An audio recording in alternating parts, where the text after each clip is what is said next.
নমস্কার, আজকে ভিডিও আমি এখানে শুরু করছি। আর আমরা যাচ্ছি সোদপুরে। এদিকে না ওই পারে? ও পারে। সোদপুর কী করতে যাচ্ছি সেটা আমি তোমাকে জানাবো।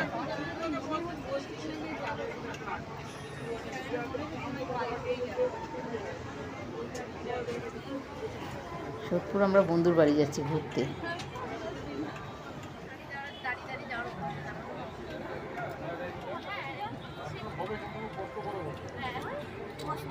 যেখানে যাই আমাদের হইচই দরকারি, দেখেছে?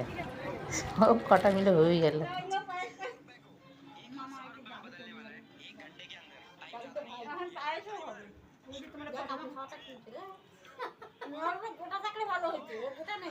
কামড়ানোটা হেভি ভাই,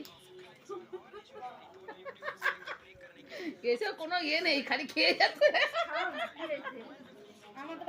এই যে রুগীরা দেখতে এসেছি আর আমরা ওর কোটো নিয়ে বসে গেছি। মা গো মা,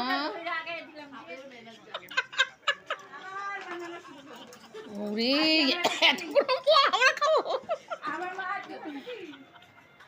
সে আবার মা টিপে টিপে দেখে নিচ্ছে কোনটা নরম আর কোনটা শক্ত।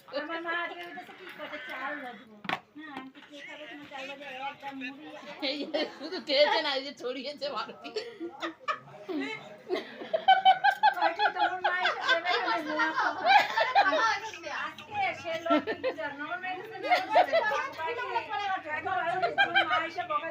দেখো কি করেছে জায়গাটাকে।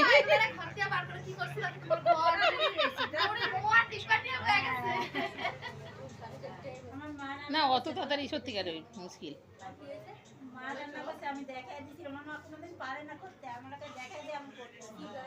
ভালো তো,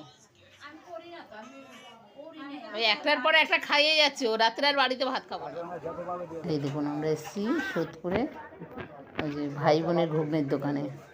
এখানে নাকি ঘুগনিটা খুব সুন্দর, তাই ভাবলাম কি একটু নিয়ে খেয়ে দেখি। 10 টাকা প্লেট, তা নিয়ে খেয়ে দেখবো। আর বাদ বাকি আমি ডিব্বা নিয়ে এসে বাড়ি নিয়ে যাবো, তাই না? দেখা যাক কেমন ঘুগনিটা। হ্যাঁ দিন।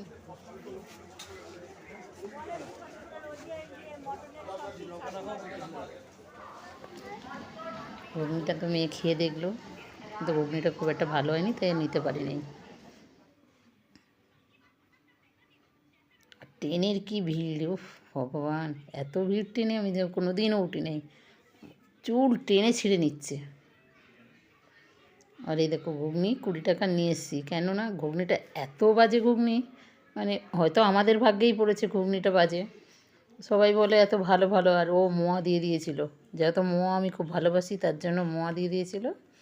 আর ঘুগনিটা মেয়ে বলেছিল মা বাড়িতে, এই দেখুন পুড়ে কী অবস্থা হয়ে গেছে, আর পুরো পোড়া গন্ধ ঘুগনিটার মধ্যে। ওটা আমার ভাগ্যে ছিল তাই। তা আজকে ভিডিও আমি এখানে শেষ করছি। ভালো লাগলে কমেন্ট করো, শেয়ার করো, লাইক করো, সাবস্ক্রাইব করো। টাটা।